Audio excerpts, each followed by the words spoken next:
Maria Ressa, Magandang Gabi. Magandang gabi. Is that good Tagalog? It's okay. Magandang tanghali. That's more complicated for me. It's such a pleasure to have you here. Thank you so much. No, it's good to be here. Thanks for having me. Here at UN headquarters, you've just been participating in some discussions about artificial intelligence. You're raising concerns about some risks. Outline some of these risks for us. Look, I mean, the United Nations is where we bring the problems of the world to try to get a collective solution. And as the world has gotten more complex, the more you need a collective solution, right? So the biggest problem today is that when you talk climate change or when you talk human trafficking, when you talk any problem that is downstream from the real problem, you need to solve what I call the mother of all battles, which is information integrity. Without information integrity, there's no way you can solve climate change. There's no way you can solve poverty, the Sustainable Development Goals. We will be pushed back because without information integrity, you won't have the facts that create a shared reality that gets civic engagement moving so that people can begin to solve it. I say this all the time in a whole other way, right? That about a decade ago, once we began to see the way these social media platforms worked and the way they're designed. Our smartphones. And once you see that by design, social media platforms spread lies faster than facts. By 2018 MIT study, it's 6 times faster, right? It's now 6 years later, so from 2018 to today, generative AI has come through. Elon Musk bought Twitter, it's gotten significantly worse. So I keep saying, if lies spread 6 times faster, that means you have no facts. And when you say a lie 1,000,000 times, it becomes a fact, right? So without facts, you can't have truth. Without truth, you can't have trust. Without these 3, we have no shared reality. You can't begin to solve any problem. You can't begin to solve existential ones like climate change. You can't have journalism. You can't have electoral integrity. You can't have democracy. Okay. Some people listening to you and I wonder about the phrase information integrity. Sure. For the ordinary person in Zamboanga Yeah. or Accra or London. Yes. Break it down so when they hear this big phrase, they know exactly what you're saying. Well, we never needed a phrase like information integrity until big tech came in and spread lies 6 times faster, 8 times right? When lies began spreading faster than facts in our public information ecosystem, you corrupted it, which meant that you can't tell fact from fiction. You can't tell where if I was doing an information operation right now on the people watching us, I could pound 1,000,000 times we're in Manila. And they would believe we're in Manila. Even though we are here in New York. When you say it 1,000,000 times on social media, it becomes a fact. And now with generative AI, I can actually put a screen and make it look like we're in Manila. Right? And yet, where are we? We're in New York at the UN.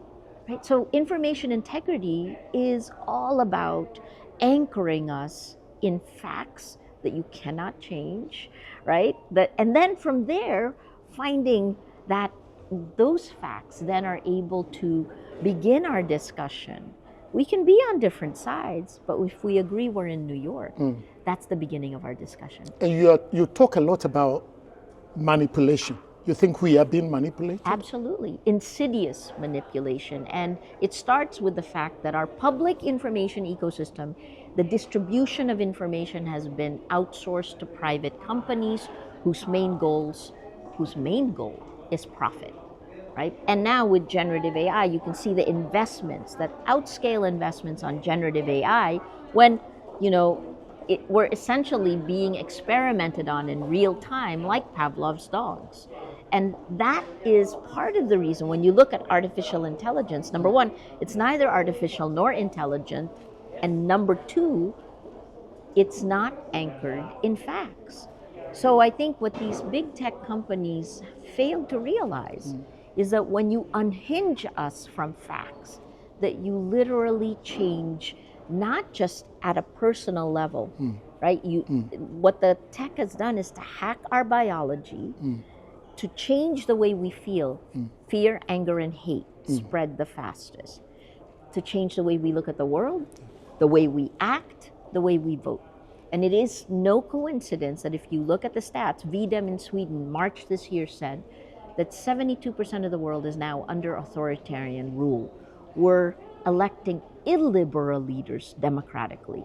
So the shift is personal, groups, societal, countries, it's global. Emergent human behavior. This is how powerful the tech is. And here's the comparison, right?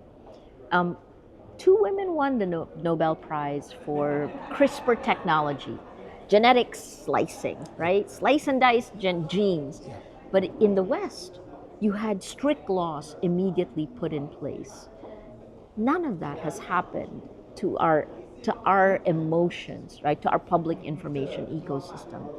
I think with CRISPR technology, people realize that, oh my God, this tech is incredible. We are like gods. But in CRISPR, in our biology, they realized that we didn't have the wisdom of gods. Because the public information ecosystem is invisible, right? News organizations were legally liable for our public information ecosystem. When big tech took over the distribution, they abdicated responsibility for information integrity. To go right back to that, what does that mean? It means that if a newspaper lies, you can sue them. If big tech lies, you got nothing. And when they say a lie a million times, it replaces reality. If we come to freedom of expression, or freedom of the press, the media, something you are a big champion of, how do we maintain balance where we have disinformation and misinformation, but we also have to maintain freedom of expression? Where is the balance? This isn't a free speech issue. This is a public safety issue. It's the same way that you have building codes here, right? And those building codes make sure the building doesn't fall down on you. It's the same way you have laws for taking lead out of the toys of kids, right? So this is a safety issue. But big tech would like you to believe it's a free speech issue. Right? Everyone can say anything in the real world. We can say anything, except when your crazy uncle says something crazy, it doesn't land on the front page. That's the difference. By design, lies laced with fear, anger, and hate spread faster and further on this technology that governs our public information ecosystem. What does that do to democracies? Mark Zuckerberg said, move fast, break things. Facebook broke democracy. They have the data to prove this. I lived through it. I know it. And we can show you that data in every single country that we've done these studies, and yet no one is held accountable. You're saying elections are not free anymore with big tech behind agency, right? Because how do you know that yours hasn't been manipulated? Actually, I will say American exceptionalism, Americans think they can't be manipulated. Hello. You know, I mean, this is what we're living through today. And just so you can see it all around the world, right? For me, when I was targeted by 90 hate messages per hour in 2016, 90, not 19, 90 hate messages per hour, I actually at the beginning tried to respond to all of them. Then I realized, oh, I can actually take them, analyze the data. So it's a curse and a blessing. It's a curse to be targeted, but it's a blessing because you don't have to ask the tech companies for the data. You have it. You can analyze it. And that's how we began to see the way information warfare works.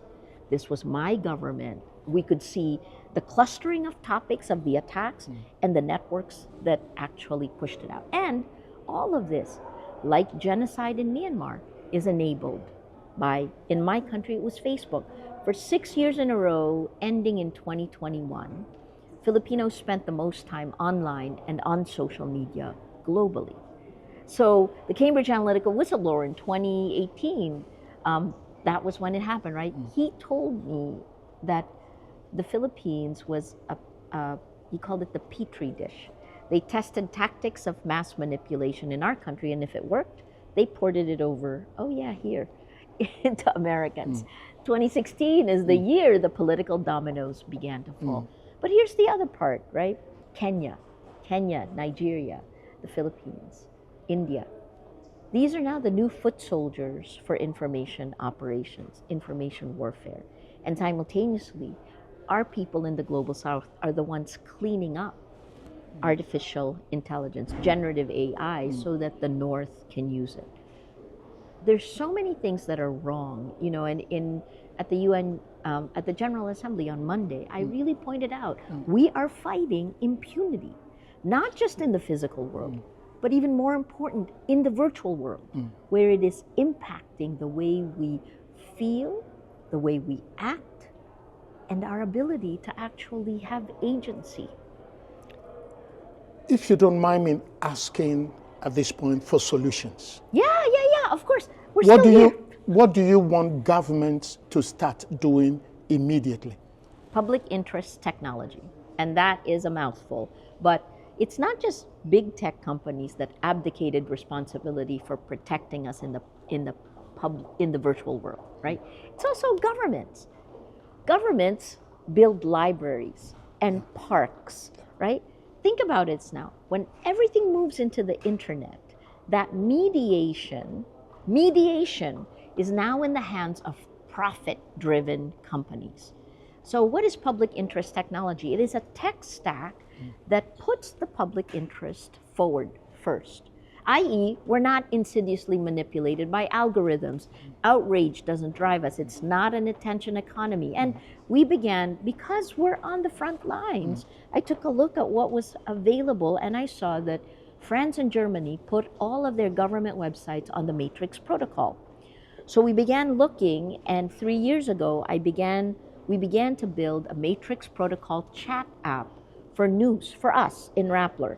And today, World News Day, we're bringing on 5 or 6 other news organizations onto the Matrix protocol chat Could app. you explain the Matrix protocol? Sure. It's decentralized, so it's secure, and it's open source. It is not being manipulated. No algorithms to manipulate you, right? So, and this was rolled out December 2023. So if you look at the Rappler app, and now other news groups will be there, but we just finished our elections, our May elections, midterms, and it was incredible. We had our commission on elections, the head of the commission, on the chat app talking to people. He wasn't attacked. Isn't that funny? Because when you actually care about information integrity, real people act like we do in the physical world, meaning we don't yell at each other, we don't scream at each other, you don't give the outsized 6% the control over your public information ecosystem, because you're not driven to keep people from scrolling. The biggest danger of a Matrix chat app of public interest tech is that people get bored, right? But we have a shared reality. And in that shared reality, we can listen. That is essential to a democracy, and we can debate. So that's the first, a public interest tech stack.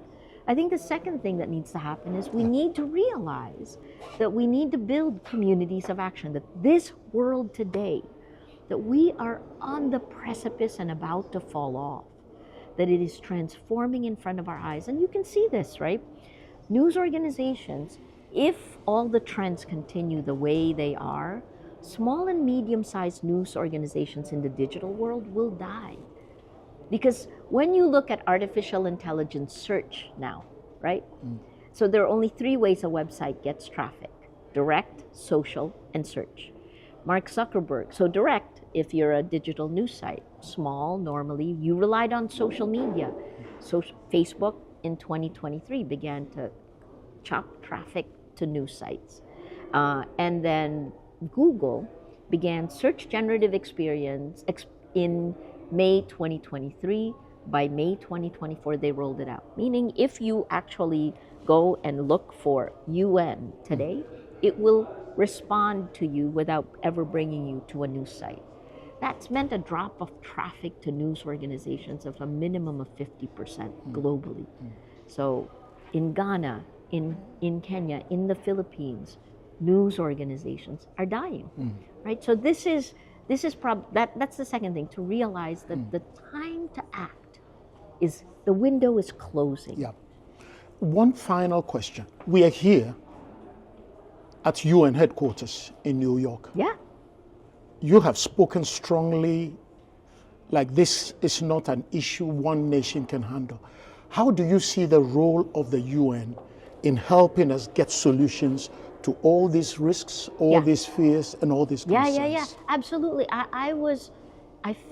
It was such an honor to be one of 4 women with the Secretary General opening on Monday, right? To be able to speak, and how weird that podium is, right? Now I understand, it's very distancing.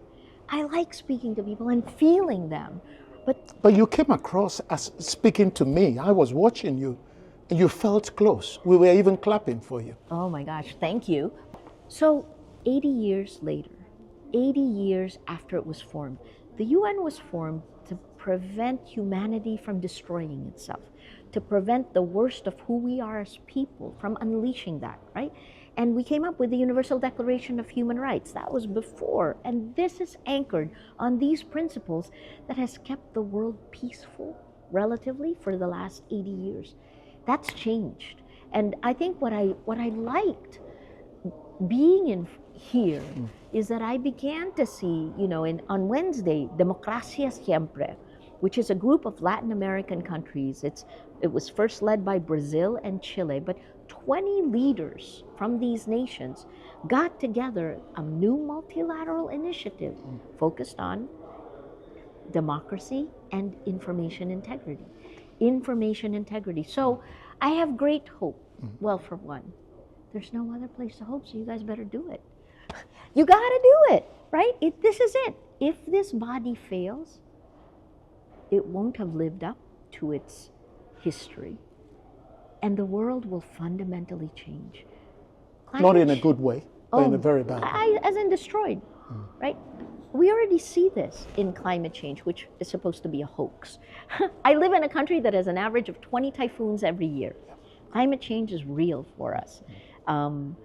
And it is for Barbados, for other countries around the world. And so one of the things that I think we see is, if this body cannot move away from what used to be successful in the past, which is setting in place a system that's partly bureaucratic.